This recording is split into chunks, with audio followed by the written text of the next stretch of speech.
Good morning, everybody. Welcome to the Flow Show. Hopefully a bit of a busier day than what we got yesterday with everyone over that side of the pond on holidays. Morning, Kay. How you doing, mate? Hey, good morning, Ryan. Yeah, all good, all good. Good morning, everybody. Ready to go again. Ready to rock and roll. Well, let's rock and roll in China, shall we? They've vowed to continue to implement measures to expand demand to get the economy rolling once more. Bit of a surprise cut or size of the cut to the LPR that was touted. They were expected to cut. They left the 1 year loan prime rate unchanged, 3.45%, but they cut their 5 year by 25 pips instead of the 15 pips expected. So they cut that rate to 3.95%. So a bigger cut. If I can find it, where are we? A bigger cut than was expected. 10 pips actually expected the cut there. They went a full 25. They then sent out their banks to sell dollars for yuan to keep that move from getting too far into the currency, weakening the currency too much. So they've been out mopping that up again overnight. So a rate cut, and they potentially going to keep easing to get things rolling in China. So still on the easing path, still got inflationary or deflationary problems, still got problems internationally as well as domestically. So still not looking too good over there for the moment. Over in Japan, we've had another round of jawboning and worrisome talk, shall we call it. Suzuki came out with his usual closely watching FX moves with a high sense of urgency. Then he said they are aware of some views that the new NISA programs, that's their new ISA savings programs that they've increased the sizes of and whatnot, are causing a capital flight and yen weakening. Maybe that's what's been behind their recent jawboning that they're seeing. Should really cause capital flight, of course, unless investors are using that to invest abroad, of course. Then we had a Ministry of Finance official, Mimura, saying that they are always communicating and coordinating with other countries in case for the need for currency intervention. They are mindful of maintaining safety and securing liquidity in FX reserve management. They say they can sell assets such as savings and foreign bonds in FX reserves when it's necessary to intervene in currency markets. Again, pretty strong, pretty heavy comments from all these guys. That's the second time now. We've really, they're really up in their game in terms of their threats here, which is a change of the norm. We know they tend to do it gradually, build up as the yen levels move. But they, again, seem to be going blood and thunder here. Kay, do they know something we don't? I don't know. I found it very detailed what Mimura said. We know that they are always in contact with other central banks, right? That much has been made clear over time. I don't know. It's I mean, in really in between two thoughts.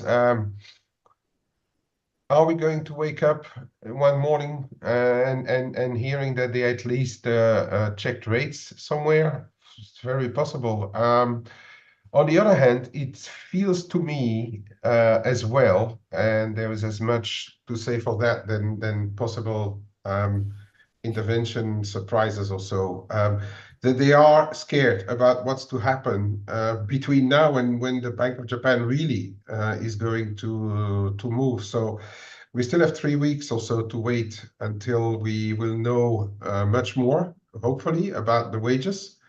And that could potentially create 3 weeks of uncertainty, 3 weeks of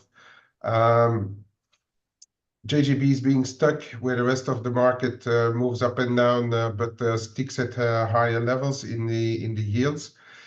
That's really I guess they just see what's happening not only on the dollar yen but also on those yen crosses, and they probably are looking at that yen yen index or so, trade weighted index, and seeing that it just continues to plummet. So yeah, um, you know what, we can never rule it. We can never rule them out. We can never rule them out. We are at fresh latest highs in euro yen, yen crosses Aussie and Kiwi and stuff like that. It's probably making them very nervous, those moves. And if they want to buy time, they may decide to get some, or would it be stealth or other interventions just to calm down? Because not doing anything with the ease with which the yen is weakening right now, yeah, they know as much as the market. They see where things are going with the yen. So we could be trading, just to name the dollar yen, we could be trading 155 before we know what's going on with the wages. And then instead of having the effect, a potentially positive effect on the yen, because that will be the first mover, your move back down is going to be 150, not 145 or 140, right? Yeah, yeah. I mean, I've got the old tinfoil hat on because I was looking at this. I'm keeping an eye on this in the corner of the screen. Canada came out 14th of February after those potential first demands got submitted. Now the next lot have come out today after we've had these two potentially the workers submitting their demands. My conspiracy hat thinks that maybe they've had a sniff of what's been submitted and they're seeing potential problems, i.e. wages potentially not going up as much as expected. Yeah, this is wild stuff I'm thinking about here, so don't hang your hat on it. But I'm very suspicious why they're coming out so strong at the moment. It's either they're covering their asses in case inflation comes back further, wages aren't as high as expected, the economy suffers a bit more, making it not feasible for the BOJ to end easing. So yeah, they're either covering their asses or they know something we don't. But yeah, I'm very suspicious. You know what it's like, Kay. You've seen this often enough. They don't tend to go from weak jawboning to strong jawboning so quickly, or come out with it. And when people change what they do, it gets your alarm bells ringing, especially in markets. But it could be nothing, of course. I could just be fantasizing over nothing. But yeah, they can hold this level of warnings for a while before even doing something. And yeah, who knows? Conspiracy theories are never too far away when we talk about Japan. They can be massaging things and knowing what's coming. And but if the news is not good about the wages, I guess they are going to have to go to work seriously, because that would mean that I think regardless what happens in anything, I think the UEDA, it's now or never. They have to go back at least to zero, because there's a lot of pressure on the regional banks as well over there, with rates being negative. But yeah, if they don't get support from the wages, I fear the worst for the yen. Have they put themselves in a situation where they've got to go whatever now? They've got to start tightening whatever, even if the data doesn't, hugely conform to what they want. Otherwise the window will be closed. Yeah, I mean, it's not. And if you only hide behind inflation, that's not going to support the currency for very long. If you don't have the economy behind to support. That's the problem. I mean, only inflation, because the whole market hangs on those inflation expectations and inflation being sticky, so the central banks can't cut. But the Fed is okay not to cut because they've got growth behind them. They've got months, even years of like a very good labor market, very tight labor market. They got years of higher wages. They got or months and months at least of higher wages. They got the economy that grew surprisingly strongly in 2023. We could argue that the ECB does not have all those trump cards in hand. They do have sticky wages, they do have a sticky inflation, but they don't have that growth. And then even if we are at 108 and FX is really stuck for now, we still saw globally the euro weaken a bit versus the dollar. For instance, the dollar being relatively strong versus currencies, globally speaking. Sorry, but in Japan you don't have that. So and if you then have to stick with negative or rates, like you can't even take them above zero if you don't get the support of the wages, if you don't get the support of the economy, because we saw the economy was dipping again as well. I mean, what's going to happen? I mean, this is not a very good cocktail. And then even if that inflation remains then sticky, if you don't support it by growth, I don't think people will continue to buy the currency just longer than the effect of a rate hike. Yeah, no, I agree with that. I agree with that. Right, let's move on from that one over to New Zealand. It's a day of bank changing forecasts. ASB Bank now expects the RBNZ will cut their rate in November, not August, so that's been pushed back.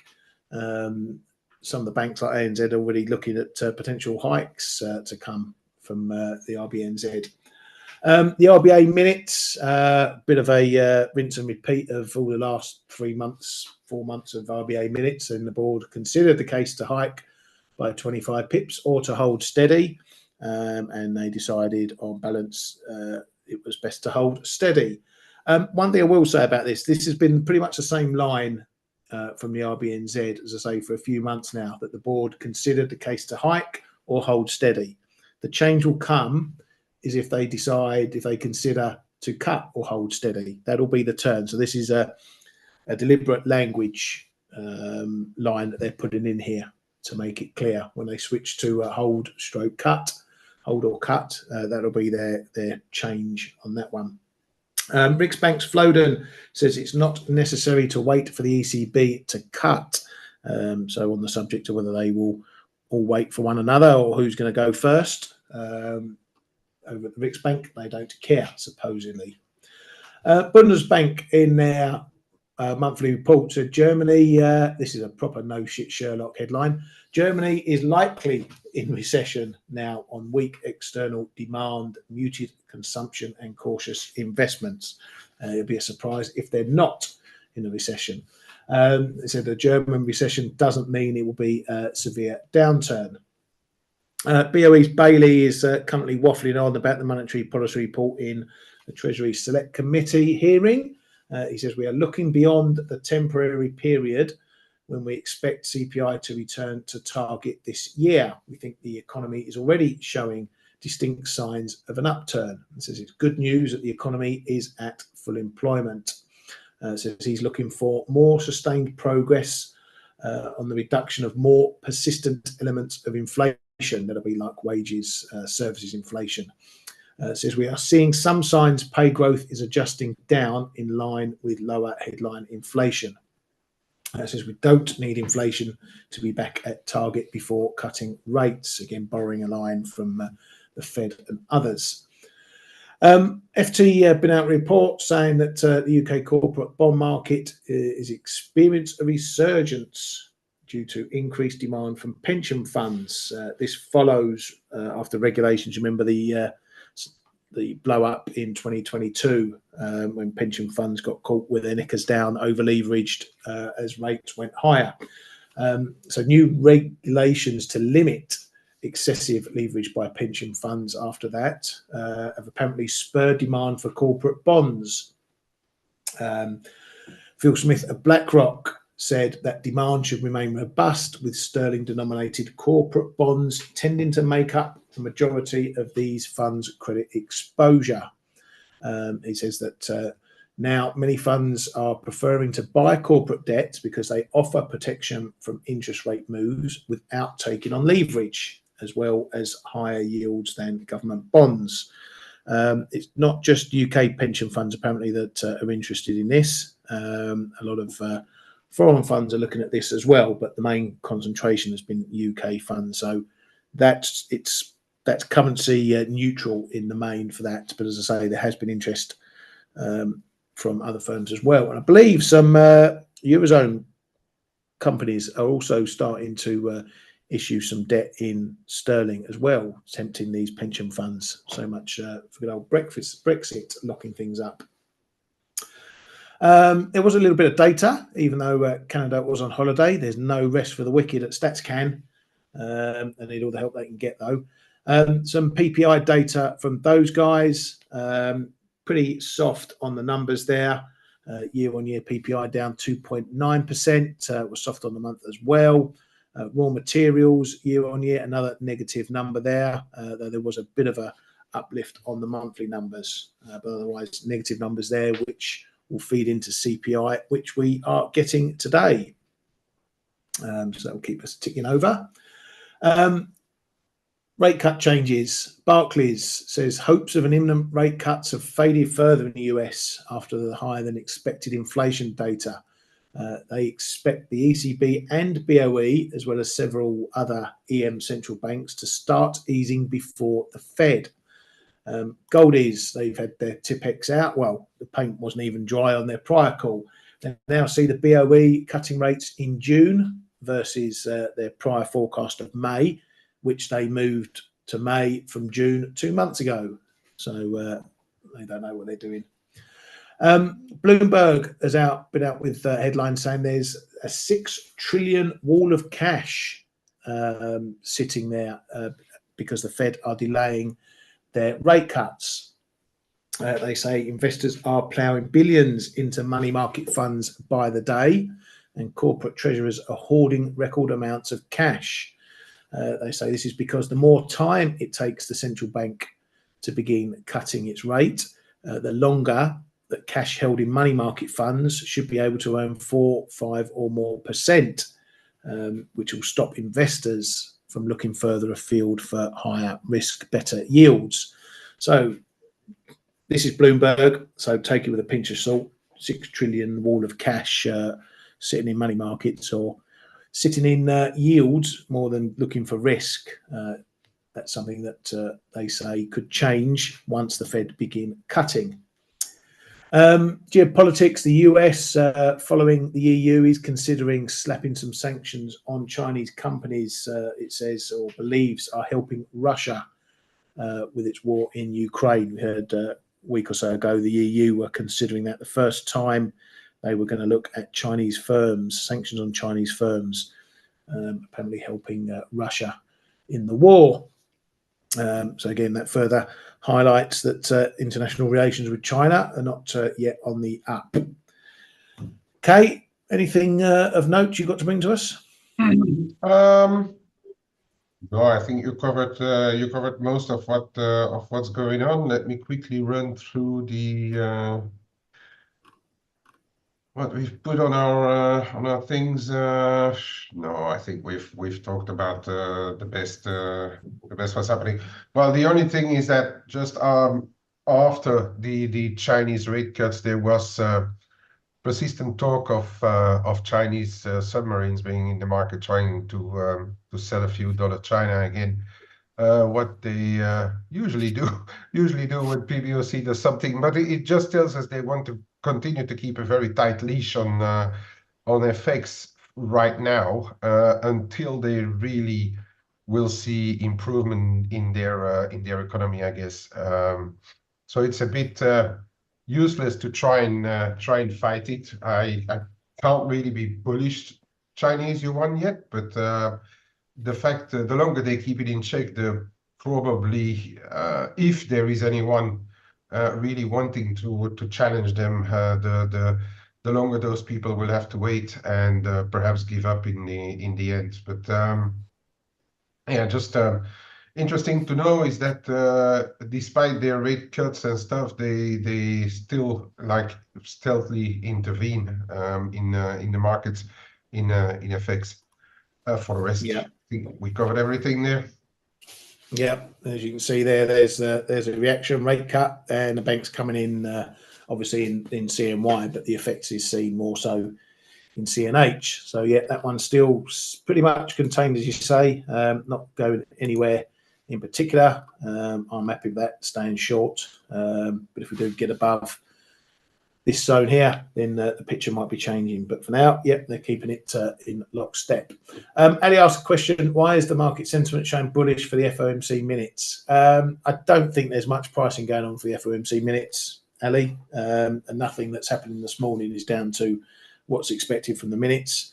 The minutes very rarely nowadays have any market moving headlines in them. They can do the odd time, but not as much as they used to, because we hear from all the Fed heads 30 times over since the last FOMC. So if the market doesn't know what they're up to by now, then it deserves everything it gets if it's waiting for the minutes to pop up. But yeah, there are occasions when something can be in there that we haven't heard, but I don't think the market's trading anything to do with that right now at the moment. We are seeing a bit of a break up in euro dollar coming in now, finally trying to take on this 108 level. It's not going to be an easy job. We got that prior high just ticking above the 108s. We're just inching above that. So we are trying to call it a little bit of a breakout. It needs to obviously start holding these lower levels. So 107.90 on a dip. If it holds there, then we should be pushing on. Then we've got the old traffic zone, 108.30.70, but it's creeping. As I said, it's stopped going down, and that's the first thing you want to see if you want something to go up. So maybe we've got a little break to the upside, though volatility is still pretty low, so I'm not expecting rockets from this one. But we shall see. I'm still a bit long off the 107s and my core longs, so this is good news for me for now. And failing that, we'll probably be back at 107.70 for a change, as we have been for a lot of the time. Cables not following as quickly behind, and you can notice that difference by looking at euro sterling, but I'll move on to that in a moment. Trying to claw its way back above 126. Just feels at the moment it doesn't really know what it wants to do around here. We never really got a proper test of that 125 area. That was my next level down below, down around that fib again, and 125, as you can see there, going back to December, a solid level. So a little bit of a waffling going on in the middle here, so not really much interest for me personally. Euro sterling said we're having a little test of this 85.70 level. That might be putting the brakes on what's going on in euro dollar, not clawing up. Also into cable, why it's not rallying as much. So if we break this level here, 85.70, we should go for a wander up towards 86. That should keep cable under pressure and likely help the euro continue to roll higher as well. It's a bit of a mixed picture. There's a lot of, it feels like there's a lot of yen behind some of these moves at the moment. Not dollar yen, that's sort of staying caught in the currents. But if you look at the yen crosses, they're all sort of starting to poke up a bit. This one I'm keeping an eye on. Aussie yen, I'm going to be looking at a little short on this one. The reason being we're up, let's go on the daily, we're up against some very strong resistance. This trend is very strong though, as you can see. It keeps going up. It's had a bit of decent refresh, couldn't even get down to the fib. So it shows you how strong this trend is. And even, you know, for the last early part of 2023 into 2024, it's keeping a decent bullish trend. But we are up against resistance. So I might have a little look at that one, a little short try on that one. I'm not going to give it a lot of room though, because if it breaks, there's likely to be some decent stops above, clear out 99, and we're probably off to the races on this one. But this one's up against resistance, whereas some of the others like euro yen are, you know, still ploughing on and getting up towards recent highs. And I think this is having a bit of a drag effect on some of the other currencies as well. Aussie dollar, that's having a little a mini breakout, shall we say, finally getting above 65.40. We've been knocking around. Next level's not too far away. Then we get into the traffic area. up towards the higher 65s. Still a long way to go for this one. I'll just come out a bit further because we got this big 66 area up here. So that's really the big level it needs to get back above. But it's having a go. You got anything? You seen anything in Aussie dollar that's taking this one much higher, or just as I say, Looking just exactly at the same pictures, and yeah. but as I was saying earlier over prior shows, it does look like the Aussie was one of those currencies, together with the Kiwi, the Antipodians, doing a bit better perhaps than the rest, showing signs at least that they were more willing to go higher than the rest perhaps. Do you know what? I think there's a bit of cross trading around there as well. You know, Yeah. we're seeing like the euro ticking up, and then some euro crosses ticking up, like euro yen or euro Swiss or so. But then against that, you got the Antipodians who are actually doing pretty well, even against other currencies that are going up. Yeah. So, well, the RBA in the minutes weren't really in a hurry to start cutting, and the RBNZ or was a bit was pushing back against it as well end of last week, and then you've got those expectations from the banks. Now that is all creating a kind of a positive environment for the Antipodians as well. Got to think as well that those markets are smaller in volume than stuff like euro, dollar, dollar yen, or even cable or so. So those have could actually go a little bit faster than the rest, and I guess that's what's happening right now. Yeah, and because the Kiwi is also going for a little bit of a break, but then as you're showing there, the Euro Kiwi is trading relatively at relatively low levels compared to where we were a month ago, for instance. So yeah, it's all a different little kettle of fish, and I think the market is trading a lot of crosses because you've got the vols coming down in the majors, and then that usually is pretty decent for stuff like carry trades. And then we know the Japanese, for instance, they love their Aussie yen. They may like the Kiwi yen as well, and it's probably also underpinning the Antipodians right now because it's just like closer to home for them as well. Yeah, good point by Nashi. We have Tinto dividend announcement tomorrow, so that will be one for commodities to keep an eye on if you're trading commodities. And Gav, yeah, 66.20, 66.40 in Aussie dollar. Yeah, some of the old levels that we knocked around on the way down, and now we've got to knock around them on the way up as well. So yeah, there's a lot of levels there as well. That 66.40 was a bit of a one, that zone up there. So yeah, lots to look at. For me, I'm apart from that Aussie yen, I'm not looking at much new right now. Just managing what I've got. S&Ps, again, it's not looking as bullish as it was the last couple of weeks. Let me find it. There we go. Let's come in a bit. So yeah, we had a little creep up. We got we haven't held the 5K, and now we're finding resistance there now. So that is again a little bearish signal for you there, that perhaps we're done with the top side for now. So just keep an eye on that one. I'm going to have to watch to see what levels we start knocking out. We've got another little one here, 49.80s, 85.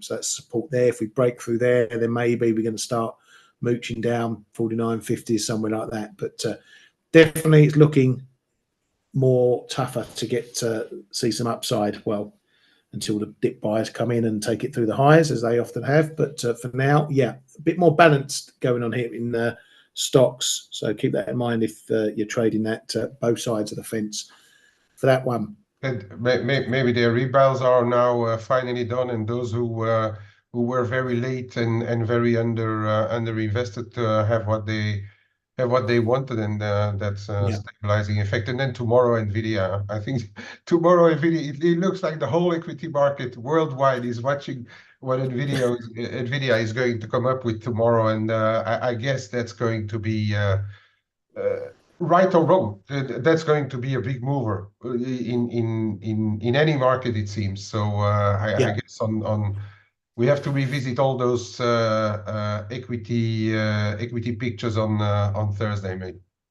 Yeah, I think so. I agree with that, and I think it's going to be potentially another piece of the puzzle for this one as well. You know, if those earnings are strong, well, obviously depending on where we are when they drop, but if those earnings are strong and we're sort of down these levels, then it will be interesting to see if can we break these highs. If we can't break that high on strong Nvidia numbers, then that's going to be pretty much a nail in the coffin for me that we've seen a top here, temporary or otherwise. If we don't break that high. So I'm going to be keeping an eye on that one. If that happens, I'll probably chop out a lot more of my long and start getting my stop behind ramped right up to protect the rest. But there'll be a big signal if we rally but can't break those highs. On the yield front, quick look at US yields, as we often do. Still mooching around. 420 is the important level down here. We've got intermediate highs around these 430s, but the next real level isn't until sort of getting up to 440s and a big one at 450. So while we hold this, I'm not expecting the dollar to weaken too far at the moment. As I said, that's probably why dollar yen's not dropping too much, caught in the currents between what's going on in the other yen crosses. But yeah, as long as we're holding 420, then the dollar should remain fairly well supported in the main. So that's your marker for that one. Kate, you got any inspiration today? You could look anything on the loonie? We got that CPI data coming up. Yeah, we have that CPI, right? Okay, that's and being well, apart from speakers also, and also we can't forget that the U.S. Treasury auctions start again this week.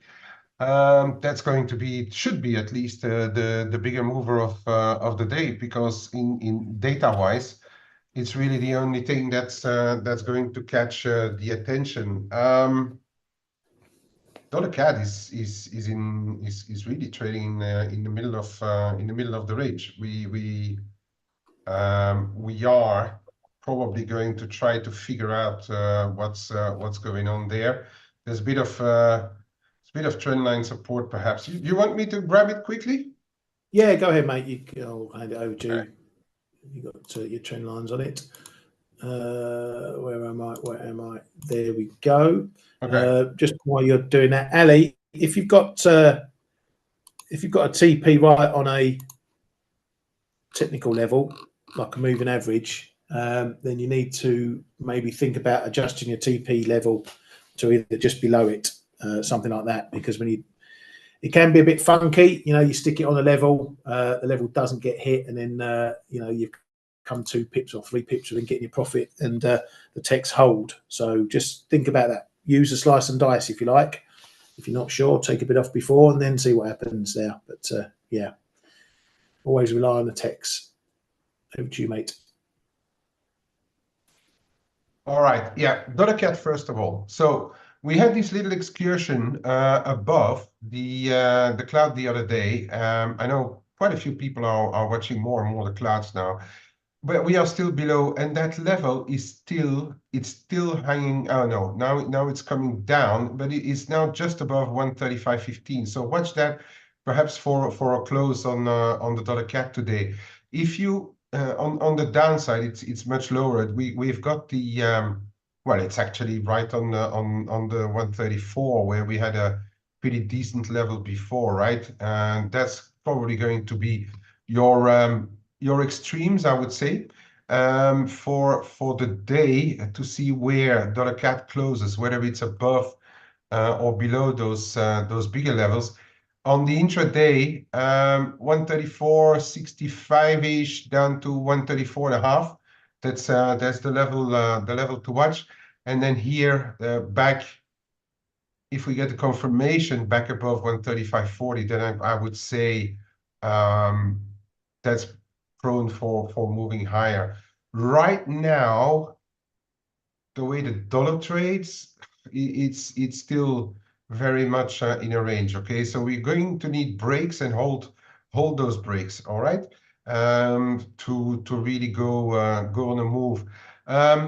One that I was keeping an eye on, this Euro cat, and I thought at one stage it was really ready to go for a walk lower, but it held rock solid. So this is one, perhaps if we get a bit of a surprise reading on the CPI, let's say a weak one for in this case, keep an eye here, 145.90, 146, 146.05. If that starts to break, then I think we can go and have a look at the high 146s. And I will say with where the FX volatility is now, the option volatility is now, those vols have been coming down, down, down. And as you know, I repeatedly say it's usually strengthening the ranges. So we are going to need breaks on real breaks on the dollar cat. But for example, your process can move much more freely within those bands or ranges. Okay, and the fact that we are starting to turn here means that we may go for at least a retest of 145.90 figure, and if that breaks, high 146s. Okay, high 146s I think is going to be decision time or reassessment time if it would go up there. All right, because we are still firmly in this broader range.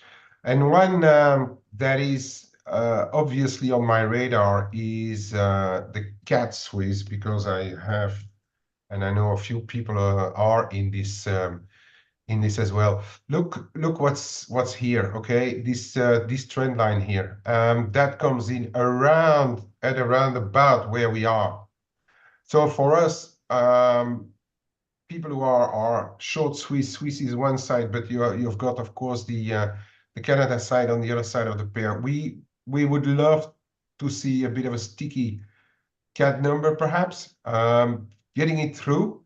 But then we also are going to need a confirmed break above 65, 65, and 65. Well, call it 65, 70. All right, 65, 65, 70. If we get above there, then I guess we may push quite a bit higher. If not, then I guess we are going to stick around in a range here, somewhere between 64.80, 65 the figure, and 65 and a half. That is one that I'm, of course, always keeping an eye on, the same as Euro Swiss, which is showing signs of trying to get through the next little level here, to try and get up to the higher 95s. The euro helped it on the euro dollar, helped it on the way a little bit, but also just euro crosses, like euro versus the low yielders are holding up pretty well too. So if we get up there, then I really think we need to pay close attention. And again, I'm going just to repeat what I've been saying. Yes, the S&P is dovish now. Yes, we have seen those data starting to come off as well. But there's this little line Jordan said in his intervention somewhere in November, December, saying like, please don't go and destroy all the good work that we did against inflation. But we have seen inflation coming down. So I still think we are in a broad recovery of all things against Swiss franc. But here as well, dollar Swiss, we don't have any US data, so this, I don't think we are going to go for breaks either side today of support or resistance. But if we would ever, for any reason, start to tackle 88 3/4 figure, then this should again become a bit more explosive, I would say. I don't have much more to show right now. You showed the cable, you showed the euro dollar. Euro dollar is on smalls, resistance around here. I've got a bit more around 108.20, and then the zone Ryan showed. Yeah, the dollar is kind of interestingly, even without moving too much on the yield, is kind of interestingly against quite a few currencies, giving back its gains relatively easy, and that's I think again the market trying to look for what's going to happen next already. But in the meantime, okay, that's where we are. I really don't. Oh, gold. Okay, yeah, Dirigi, I know you're a big fan of gold, right? Where are we? To me, we are in the range, but we have to note that since China came back online, right? That was your close on Friday, and then we had a Sunday evening, bit of a move lower, and then they bought it again.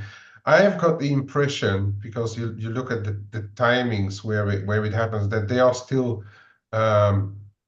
part of this moving gold. But 2030. 2035, and then we are looking at higher levels around 2045 to monitor. We're still in this range, and I mean, I don't really want to get involved too much for more than short-term stuff, really.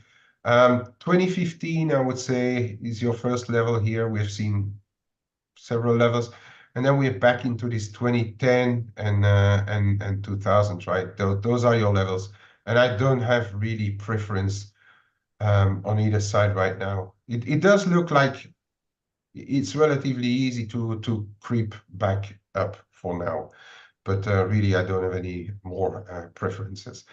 And with that, Ryan, I think we can call it an early one today.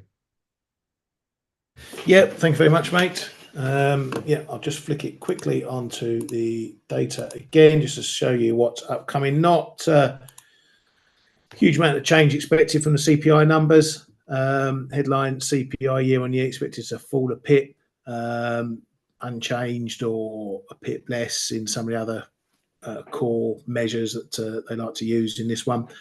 So really for the loonie, let's see if it follows US CPI. Let's, the close relation, maybe we see a bit of heat coming into Canadian CPI as well. Or if it goes the other way, that's going to be a bit more of a divergence between the Fed and the BOC potentially. So that's what will get the loonie moving. So there's the numbers there. I'm sure your own calendars to look at.